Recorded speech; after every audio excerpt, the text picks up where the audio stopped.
नमो भगवते वासुदेवाय। आपके अपने चैनल जय माता दी विद मी में आप सभी भक्तों का स्वागत है। हमें आशा है कि हमारे चैनल के माध्यम से दिखाई जा रही पुरुषोत्तम मास की कथा आपको अच्छी लग रही हो। आप सभी से निवेदन है कि कमेंट बॉक्स में ओम नमो भगवते वासुदेवाय जरूर लिखें और कथा आपको कैसी लगी ये भी जरूर बताएं। सनातन धर्म की दिव्य परंपराओं में पुरुषोत्तम मास का विशेष और अद्वितीय महत्व है। यह मास केवल एक अतिरिक्त कालखंड नहीं बल्कि भगवान श्री हरि विष्णु की अनंत कृपा का प्रतीक माना गया है। जब जब समय के गणना चक्र में असंतुलन उत्पन्न होता है तब ये पवित्र मास प्रकट होकर धर्म और साधना के मार्ग को सुदृढ़ करता है। आज हम पुरुषोत्तम मास के अध्याय 11 की कथा का महात्म्य जानेंगे। शास्त्रों के अनुसार यह मास भगवान विष्णु की भक्ति, व्रत, दान और जप के लिए सबसे पवित्र माना जाता है। जो व्यक्ति सकाम या निष्काम भाव से पुरुषोत्तम मास में पूजा करता है उसके सारे कर्मों के बंधन भस्म हो जाते हैं। इस पवित्र अवधि में झूठ, कपट, दूसरों का अपमान करने और तामसिक भोजन जैसे मांस, मदिरा आदि से बचना चाहिए। आइए आज की कथा श्रवण करें। पुरुषोत्तम मास महात्म्य कथा अध्याय 11। नारद जी बोले, सब मुनियों को भी जो दुष्कर कर्म है ऐसा बड़ा भारी तप जो इस कुमारी ने किया वह हे महामुने हमें सुनाइए। श्री नारायण बोले, अनंतर ऋषि कन्या ने भगवान शिव, शांत, पंचमुख, सनातन महादेव को चिंतन करके परम दारुण तप आरंभ किया। सर्पों का आभूषण पहने, देव, नंदी, भृंगी आदि गणों से सेवित, 24 तत्वों और तीनों गुणों से युक्त, अष्ट महासिद्धियों तथा प्रकृति और पुरुष से युक्त, अर्धचंद्र से सुशोभित मस्तक वाले, जटाजूट से विराजित भगवान के प्रीत्यर्थ उस बाला ने परम तप आरंभ किया।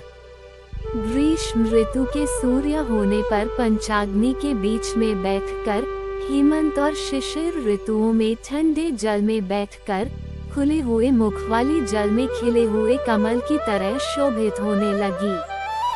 सिर के नीचे फैली हुई काली और नीली अलकों से ढंकी हुई वह जल में ऐसी मालूम होने लगी जैसे कीचड़ की लता सेवारों के समूह से घिरी हुई हो। शीत के कारण नासिका से निकलती हुई शोभित राशि इस तरह दिखाई देने लगी जैसे कमल से मकरंद पार करके भ्रमर पंक्ति जा रही हो। वर्षाकाल में आसन से युक्त चौतरे पर बिना छाया के सोती थी और वह सुंदर अंग वाली प्रातः सायं धूमपान करके रहती थी। उस कन्या के इस प्रकार के कठिन तप को सुनकर इंद्र बहुत चिंतित हो गए। सब देवताओं से दुर्धर्षा और ऋषियों से स्पृहनिया उस ऋषि कन्या के तप में लगे रहने पर हे नृपनंदन, हे क्षत्रिय भूषण, 9000 वर्ष व्यतीत हो गए। उस बाला के तप से भगवान शंकर ने प्रसन्न होकर उसे अपना इंद्रियातीत निज स्वरूप दिखलाया। भगवान शंकर को देखकर देह में जैसे प्राण आ जाए वैसे सहसा खड़ी हो गई और तप से दुर्बल होने पर भी वह बाला उस समय हृष्ट पुष्ट हो गई। बहुत वायु और घाम से क्लेश पाई हुई वह शंकर को बहुत अच्छी लगी और उस कन्या ने झुककर पार्वती पति शंकर जी को प्रणाम किया। उन विश्ववंदित भगवान का मानसिक उपचारों से पूजन करके और भक्ति युक्त चित्त से जगत के नाथ की स्तुति करने लगी। कन्या बोली, हे पार्वती प्रिया, हे प्राणनाथ, हे प्रभो, हे भर्ग, हे भूतेश, हे गौरीश, हे शंभो, हे सोमसूर्याग्निनेत्र, हे तमः, हे मेरे आधार, मुंडास्थिमालिन, आपको प्रणाम है।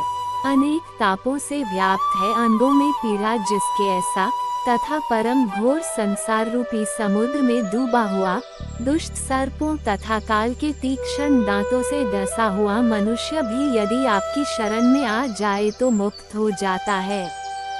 हे विभो, जिन आपने बानासुर को अपनाया और मरी हुई अलक राजा की पत्नी को जिलाया, ऐसे आप हे दयानाथ, भूतेश, चंद्रेश, भव्य, भवत्राण, मृत्युंजय, प्राणनाथ, हे दक्ष प्रजापति के मुख को ध्वंस करने वाले, हे समस्त शत्रुओं के नाशक, हे सदा भक्तों को संसार से छुड़ाने वाले, हे जन्म के हर्ता, हे प्रथम सृष्टि के कर्ता, हे प्राणनाथ, हे पाप के नाश करने वाले, आपको नमस्कार है।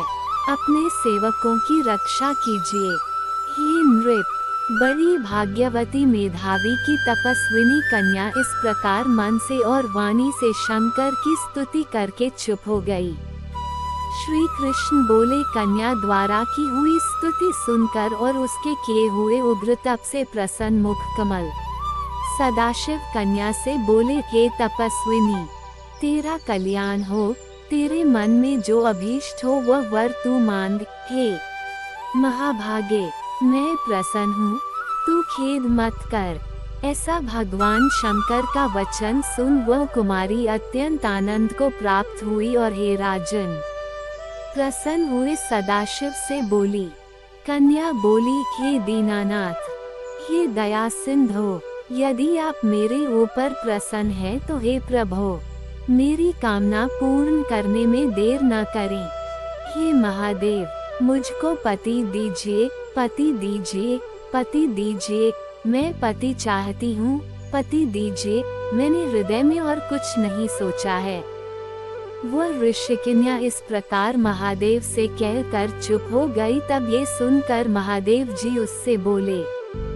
शिव बोले कि मुनि कन्यके, तूने जैसा अपने मुख से कहा है वैसा ही होगा, क्योंकि तूने 5 बार पति मांगा है। अतः हे सुंदरी, तेरे 5 पति होंगे और वे 5 वीर, सर्वधर्मवेता, सज्जन, सत्य पराक्रमी, यज्ञ करने वाले, अपने गुणों से प्रसिद्ध, सत्य प्रसिद्ध जितेंद्रिय, तेरा मुख देखने वाले, सभी क्षत्रिय और गुणवान होंगे। श्री कृष्ण बोले, न तो अधिक प्रिय न तो अधिक अप्रिय। ऐसे महादेव के वचन को सुनकर बोलने में चतुरा कन्या झुककर बोली।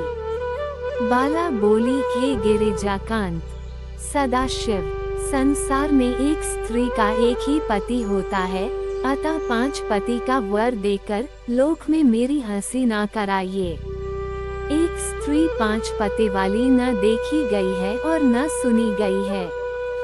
हाँ, एक पुरुष की 5 स्त्रियां तो हो सकती हैं। हे शंभु, हे कृपानिधे, आपकी सेविका मैं 5 पतियों वाली कैसे हो सकती हूँ? आपको मेरे लिए ऐसा कहना उचित नहीं है। आपकी सेविका होने के कारण जो लज्जा मुझे हो रही है वह आप अपने को ही समझिए। कन्या का ये वचन सुनकर शंकर जी पुनः उससे बोले। शंकर जी बोले, हे भीरु, इस जन्म में तुझे पति सुख नहीं मिलेगा। दूसरे जन्म में जब तू तपोबल से बिना योनि के उत्पन्न होगी तब पति सुख को भोग कर अनंतर परम पद को प्राप्त होगी, क्योंकि मेरी प्रिय मूर्ति दुर्वासा का तूने पहले अपमान किया है। हे सुभ्रु, वह दुर्वासा यदि क्रोध करे तो तीनों भुवनों को जला सकते हैं, सो तूने अभिमान वश ब्रह्मतेज का मर्दन किया है। जिस अधिमास को भगवान कृष्ण ने अपना ऐश्वर्य दे दिया, उस भगवान के प्रिय पुरुषोत्तम मास का व्रत तूने नहीं किया। मैं ब्रह्मा आदि से लेकर सब देवता, नारद आदि से लेकर सब तपस्वी जिसकी आज्ञा सदा मानते चले आए हैं, हे बाले, उसकी आज्ञा का कौन उल्लंघन करता है? लोक पूजित पुरुषोत्तम मास की दुर्वासा की आज्ञा से तूने पूजा नहीं की। हे मूढ़े द्विजात्मजे, इसीलिए तेरे 5 पति होंगे। हे बाले, पुरुषोत्तम के अनादर करने से अब अन्यथा नहीं हो सकता है। जो उस पुरुषोत्तम की निंदा करता है वो रौरव नरक का भागी होता है। पुरुषोत्तम का अपमान करने वाले को विपरीत ही फल होता है, ये बात कभी अन्यथा नहीं हो सकती है। पुरुषोत्तम के जो भक्त हैं वे पुत्र, पौत्र और धन वाले होते हैं, और वे इस लोक को तथा परलोक की सिद्धि को प्राप्त हुए हैं, प्राप्त होंगे और प्राप्त हो रहे हैं। और हम सब देवता लोग भी पुरुषोत्तम की सेवा करने वाले हैं।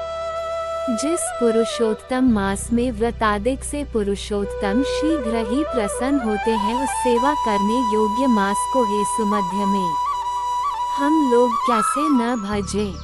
उचित और अनुचित विचार की चर्चा करने वाले अतएव अनुकरणीय जो मुनि हैं, उन अति उत्कट श्रेष्ठ तपस्वी पुरुषों का वचन कैसे मिथ्या हो सकता है। कहो। इस प्रकार कथन करते हुए भगवान नीलकंठ शीघ्र ही अंतर्धान हो गए और वह बाला युद्ध से भ्रष्ट मृगी की तरह चकित सी हो गई। सूत जी बोले कि मुनीश, रेखा सदृश चंद्रमा से युक्त मस्तक वाले सदाशिव जब उत्तर दिशा के प्रति चले गए, तब वृत्रासुर को मारकर जैसे इंद्र को चिंता हुई थी, उसी प्रकार मुनिराज की कन्या को चिंता बाधा करने लगी। इति श्री बृहन्नारदीये पुरुषोत्तममास्महात्म्ये एकादशोऽध्यायः संपूर्ण। आप सभी से निवेदन है कि कमेंट बॉक्स में ओम नमो भगवते वासुदेवाय जरूर लिखें और कथा आपको कैसी लगी ये भी जरूर बताएं। बोलिए श्री लक्ष्मी नारायण भगवान की जय।